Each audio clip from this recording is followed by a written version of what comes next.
Assalamualaikum warahmatullahi wabarakatuh. Perkenalkan, saya Sapitri Ningsi, SPD, guru mata pelajaran Sejarah Peminatan, berdinas di SMA 1 Cikarang Pusat. Kali ini saya akan membahas tentang peristiwa-peristiwa penting di Eropa. Nah, penasaran kan? Apa aja peristiwa-peristiwa penting itu? Mari kita belajar bersama. Peristiwa-peristiwanya diantaranya 1. Renaissance, 2. Merkantilisme, 3. Revolusi Industri, dan 4. Reformasi Gereja. Nah, pembahasannya apa saja? Mari kita simak bersama-sama pengertian dari Renaissance, Merkantilisme, Revolusi Industri, dan Reformasi Gereja.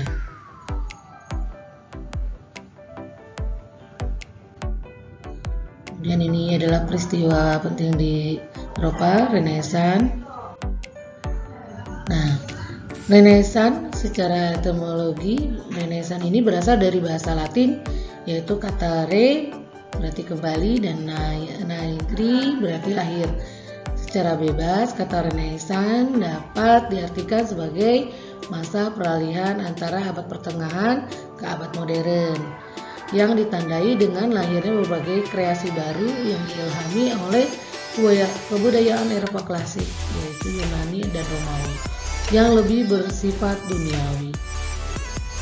Renaissance ya, karena zamannya beralih dari zaman pertengahan ke zaman modern, akhirnya muncullah para ilmuwan baru dan akhirnya Eropa menjadi berkembang lebih bagus, lebih baik.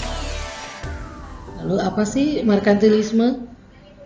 Merkantilisme ini adalah sebuah teori ekonomi yang berpendapat bahwa kesejahteraan suatu negara hanya bisa ditentukan dari besarnya modal ataupun aset berharga yang dimiliki oleh negara tersebut, dan bahwasanya besar volume perdagangan global sangatlah bernilai penting dan berharga. Teori ini menegaskan bahwa pemerintahan sebuah negara harus meraih kesejahteraan dengan melancarkan perlindungan terhadap perekonomiannya dengan cara mendorong ekspor dan mengurangi impor.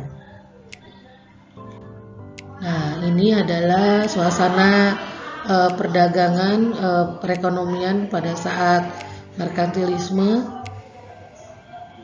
Suasananya memang di laut atau di perairan, tidak di jalur darat. Kemudian ini pengertian dari revolusi industri. Apa sih revolusi industri ini?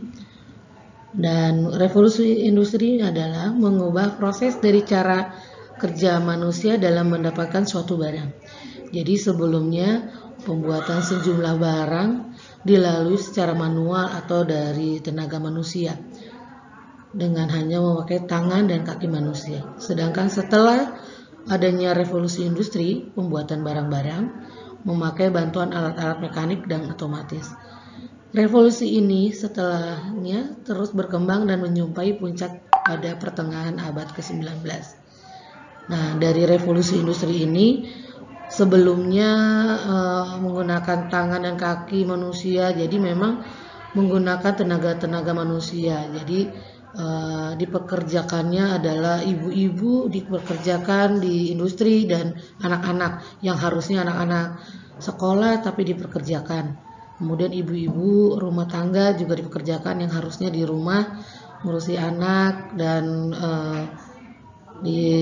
mengurusi rumah tangganya. Tapi pada saat sebelum adanya revolusi industri dipakai tenaganya untuk pembuatan barang-barang supaya lebih cepat pekerjaannya. Tapi pada saat ada revolusi industri ini, otomatis pembuatan alat-alatnya semakin bagus dan semakin cepat. Itu revolusi industri ya. Nah, ini suasana revolusi industri pada saat itu di Eropa, dan ini sangat bermanfaat sekali untuk negara Indonesia terutama. Akhirnya kita menemukan ternyata ini lebih bagus dan lebih baik dari sebelumnya. Lalu kemudian ada reformasi gereja. Apa sih reformasi gereja? Reformasi itu adalah awal mula gerakan reformasi gereja Protestan terbentuk di Jerman dengan tokoh utamanya yakni Martin Luther.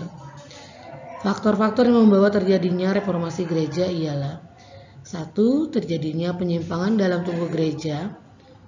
Orang jadi biarawan, berniat mencari kedudukan, kekayaan, dan kehidupan duniawi lainnya.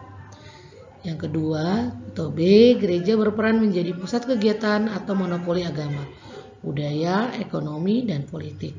Yang ketiga, paham humanisme memprovokasi orang semakin kritis pada ajaran agama karena mereka bisa mempelajari naskah asli Yunani kuno. Yang keempat, menentang idul Ganesha atau surat pengampunan dosa. Jadi reformasi gereja ini perubahan secara cepat di dalam gereja. Jadi banyak yang protes karena banyak penyimpangan-penyimpangan yang terjadi. Nah, dari sini muncullah agama baru, yaitu Protestan. Lalu ini suasana di gereja pada saat terjadinya reformasi ya di Eropa sana. Oke, semoga materi-materinya bermanfaat, kemudian sangat bermanfaat untuk generasi muda untuk bisa mempertahankan Indonesia. Begitu banyak informasi di negara sana, negara Eropa juga terjadi beberapa jatuh atau yang kita alami negara Indonesia. Jadi pernah mengalami pertempuran, pernah mengalami kegelapan, yaitu Renaissance. Jadi habis gelap terbitlah terang, jadinya Aufklärung nanti terjadi. Nah, mungkin ini aja yang disampaikan oleh saya. Semoga bermanfaat. Kita akan membahas kembali pembahasan di Eropa. Nanti akan ada materi Aufklärung dan materi lainnya. Terima kasih sudah menyimak video saya. Semoga bermanfaat untuk diri saya dan banyak orang.